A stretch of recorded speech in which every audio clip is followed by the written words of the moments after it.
Zoti Azeri, nëse pavarësia e Kosovës ishte ashtu si thotë edhe presidenti serb fillimi i rënies së rendit botëror, që mbi 100 shtete e kanë njohur atë dhe se gjykata ndërkombëtare e drejtësisë, pse nuk e ka konsideruar shkelje të së drejtës ndërkombëtare pra sipas deklaratave që ka bërë presidenti serb Aleksandar Vučić? Deklarata e Vučićit tani kur Kosova po shënon 18 vjetorin e pavarësimit të saj, nuk është një deklaratë që duhet në habis. Këto deklaratat e tilla nga presidenti Vučić, por edhe nga zyrtarë të tjerë në Beograd janë bërë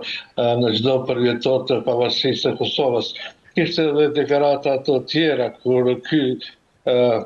që deklaronin nga zyrtarët e Serbisë se ky do të jetë edhe përvjetori i fundit i pavarësisë të Kosovës, si që deklaronin ata. Pra gjykata e drejtësisë ka vendosur një herë për gjithmonë se pavarësia e Kosovës nuk ishte shkak i kurparprishjes rendit të ri botëror, kështu që këto deklarata të stilit të tillë të Vučićit janë bërë plot tash 18 vite dhe nuk është diçka që do të mund na habiste. Ndërkaq zoti Azeri, Vučić foli për vendimet e gabuara të fushive të mëdha në vitet 99 dhe 2008 duke sugjeruar se Serbia ishte viktimë e padrejtësive globale. A mund të flitet tashmë për padrejtësinë ndërkombëtare pa adresuar këtu dhe rolin e Beogradit në konfliktet e vitit 90 dhe politikat që çuan në ndërhyrjen e NATO-s në vitin 1999? Të drejtën politikat e Serbisë në atë kohë kur ishin shkaktarë të shkaktimit të gjitha luftrave në atë që quajmë procesi dezintegrimit të përgjagjshëm të ish Jugosllavisë, pra ishte Serbia që po kërcënonte seriozisht rendin e ri, atëherë rendin e ri botëror dhe një luftë për masave më të gjera. Por ishte perëndimi ai që sadopak mbajti nën kontroll të gjitha luftrat në ish territorin e asaj që quaj Republika Federative e Jugosllavisë, për të mos lënë që këto luftat përfshinin rajonin ton, pra rajonin e Ballkanit dhe Mexher, dhe atëherë do të kishim një rrezikim të atij rendit botëror me përmasat e luftrave evropiane, po pse jo dhe asaj të luftës së tretë botërore. Kështu që doktrina tashmë të njohura nga qarqet politike dhe jo vetëm politike në Beograd, por edhe ato të Akademisë Serbe i fryen e këtij zjarri duke sulmuar e akuzuar perëndimin Gjoja për një cenim të rendit botëror, për shkelje të kartave të OKB-s dhe dokumenteve të tjera ndërkombëtare që garantonin Gjoja pavarësinë e shteteve siç ishte ish Jugoslavia dhe më vonë Serbia. Pra nuk kemi ndonjë diçka të re në këtë drejtim, janë narrativat serbe që tashmë më shumë se 30 vite ato i riciklojnë për çdo përvjetor të pavarësisë së Kosovës, për çdo përvjetor edhe të shteteve të tjera që kanë dalën nga dezintegrimi ish Republikës Socialiste Federative të Jugosllavisë, siç është pavarësia e Kroacisë, ku ata po me knitën kartë luajnë ndaj ofensivës Oluja, që do të thotë Fortuna, me cilën Kroacia u çlirua nga Serbia dhe lufta pashtu në Bosnjë, e cila zgjati thuajse gati 4 vite dhe ishte një luftë e përgjithshme. Narrativat e Beogradit nuk ndryshojnë asnjëherë. Pra po e them, edhe për çdo përvjetor pavarësisë së Kosovës, por edhe me rastin e pavarësimit dhe përvjetorëve të shteteve të tjera që kanë dalur nga ish Jugoslavia, pra Kroacia dhe Bosnia-Hercegovina, ndërsa në raport me Sloveninë është diçka më e butë, nëse mund të themi kështu, për shkak se aty lufta zgjati vetëm një javë ditë, për shkak se nuk ishte element sërb të fuqishëm në Sloveni, që edhe atje të ketë ndonjë luftë siç ishte në Kroaci, Bosnjë dhe smundi në Kosovë. Pra janë narrativa të njëjta që riciklohen sa herë që ka Kosova përvjetor të saj të shtetësisë. Ndërkaq, zoti Azeri, presidenti serb deklaroi se fillimi i rënjes së rendit botëror nisi mes viteve 99-2008. Pra, nëse Serbia e konsideron Kosovën si një precedent të rrezikshëm, pse Beogradi mbështet integritetin territorial në disa raste ndërkombëtare, ndërsa në të tjera mban qëndrime më të paqarta, sidomos në raportin që ka me Rusinë? Flasim për standardet dyfishta. Në njërën anë Serbia flet gjoja për cenimin e integritetit saj territorial, si që ishte me shpalljen e pavarësisë së Kosovës dhe me intervenimin dhe paraprakisht me intervenimin e NATO-s. Mirë po Serbia ka gjithmonë ambicjet e saj. Ne shohim se cili është roli i Serbisë në gjithë atë që po ndodh në Bosnjë-Hercegovinë përmes një krijese që është krijuar mbi gjenocidin ndaj popullit bosnjak, siç është Republika Sërbe ose njohur si Srpska Republika, e cila po dhe liderët e saj si që është Dodik dhe tani pasasit e tij të zgjedhur atje në krye të kësaj krijese, që çdo herë cënojnë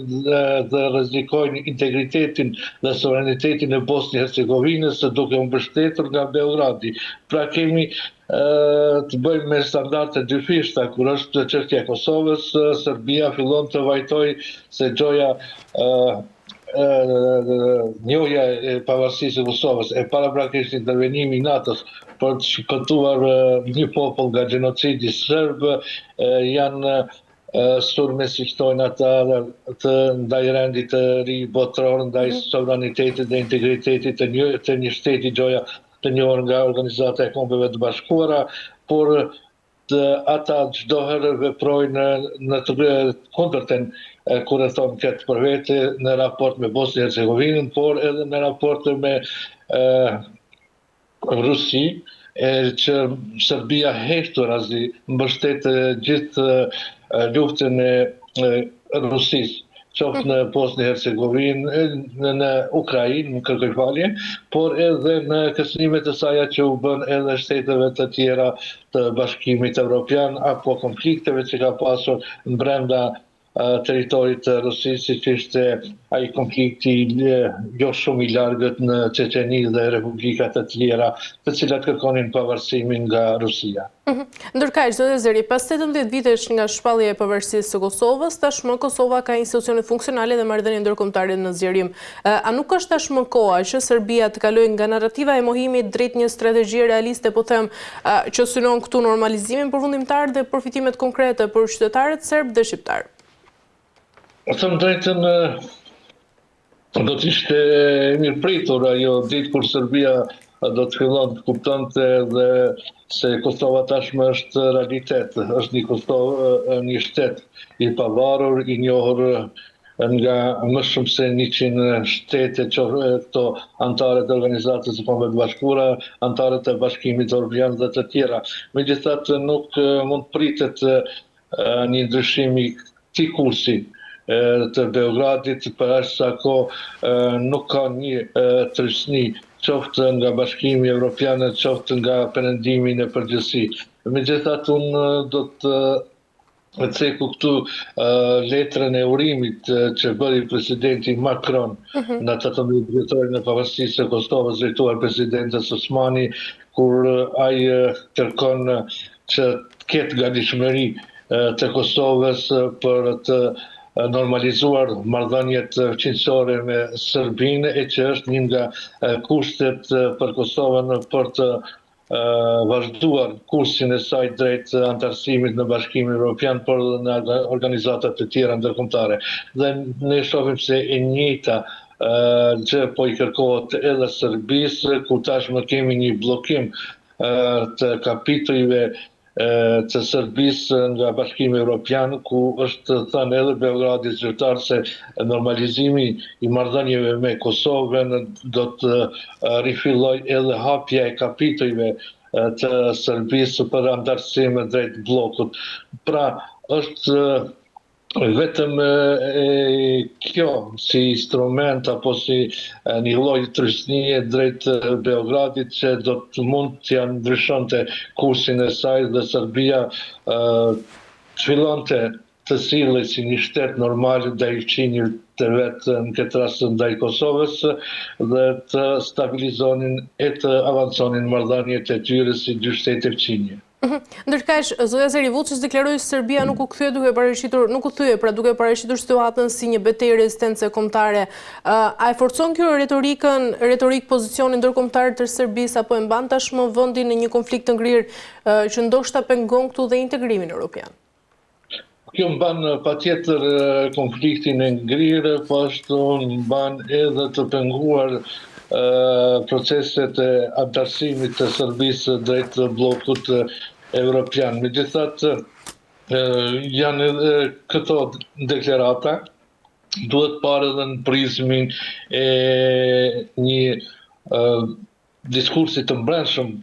politik që tashmë i duhet Vučićit, i cili ka filluar çdo ditë më shumë të t'i përmend zgjedhjet e parakohshme në Serbi, po pa caktuar ndonjë datë se kur do të mund të mbahen ato. Pra janë edhe deklarata për konsum të brendshëm politik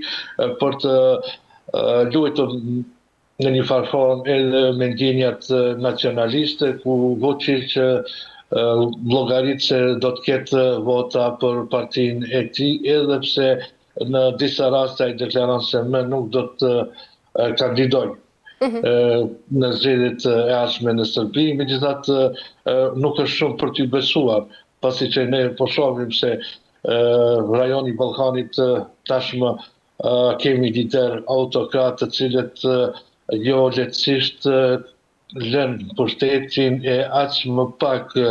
me procese zgjedhore, kur dihet shumë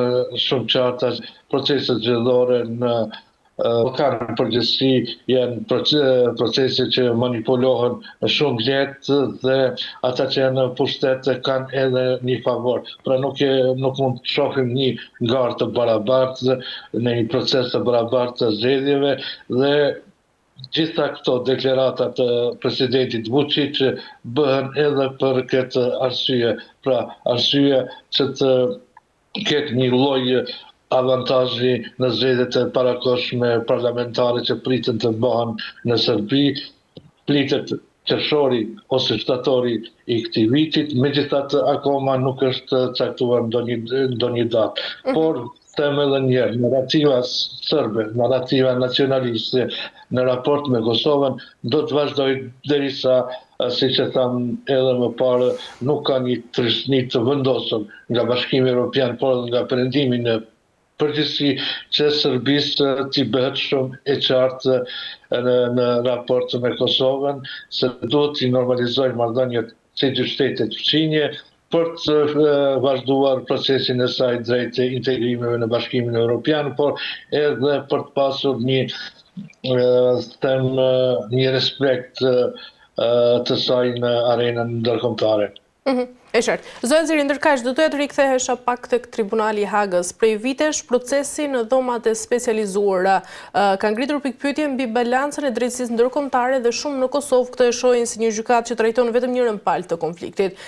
Pse drejtësia ndërkombëtare duket e përqendruar tashmë vetëm tek ish-pjesëtarët e UÇK-s, ndërsa krimet e kryera nga forcat serbe trajtohen në procese të tjera ose ndoshta edhe me intensitet më të ulët? Them drejtën, unë jam i prirë për të respektuar institucionet e drejtësisë dhe qoftë kjo edhe gjykata speciale e Kosovës në Hagë. Do të rikujtoj juve dhe gjithë televizionistëve tuaj se ishte kuvendi i Kosovës që themeloi një gjykatë të tillë, pra gjykatën speciale apo siç njihet edhe dhomat e specializuara të Kosovës në Hagë, dhe kjo është bërë për shkak se Kosova ishte në një farë forme e pamur ose në objektivin që nuk ka një sistem të drejtësisë, një sistem që bazohet mbi vlerat ligjin dhe drejtësinë, dhe për atë ndodhi edhe gjykata speciale në Hagë. Sa i përket zhvillimeve të fundit, unë shoh se dënimi që prokuria kërkoi prej 45 viteve për secilin nga të akuzuarit në gjykatën speciale të Kosovës në Hagë, unë shoh vetëm një përpjekje të prokurisë për të bërë presion ndaj gjykatës, ndaj gjykatësve, që ata të marrin një vendim dënues për ish 4 udhëheqëse apo liderëve të ushtrisë çlirimtare të Kosovës. Me sa kam mund ta përcjell, unë kam parë që prokuria ka dështuar që ti argumentoj kërkesat e saja, që ti argumentoj pretendimet për krime të llahtarshme, gjoja të llahtarshme që kanë kryer këta persona, pra liderët e ushtrisë çlirimtare të Kosovës. Dhe në fund unë dua të them se shpresoj në bazë të asaj që është zhvilluar deri më tani në këtë gjykatë, që të 4 liderët do të shpallën të pafajshëm. Pasi që, po e them edhe një herë, nga ajo që është prezantuar në publik, pasi jo rrallëherë ka pas edhe seanca të mbyllura ku ne si publik apo si përcjellës të këtyre ngjarjeve nuk kemi mundur të informohemi se çfarë po zhvillohet në raport me atë çfarë kanë dëshmuar dëshmitarët e mbrojtur, por në pjesën e fundit, në fjalën përfundimtare të prokurisë, e cila ka kërkuar këtë dënim drakonik për ish liderët e ushtrisë çlirimtare të Kosovës, shohim që mungesë për ti argumentuar e faktuar pretendimet e prokurisë, ajo ka kërkuar një dënim aq lartë sa që nuk parashihet as me ligjet aplikueshme, qoftë të ato të ish Jugosllavisë, her pas here kjo gjykatë është dhënë, por edhe me ligjet tani të aplikueshme në Kosovë nuk parashihen dënime prej 45 viteve. Dënimi më i lartë mund të jetë 15 deri në 20 vjet, por jo edhe në 45 vjet. Pra e shoh vetëm si një lloj presioni ndaj gjykatës, ndaj gjykatësve, që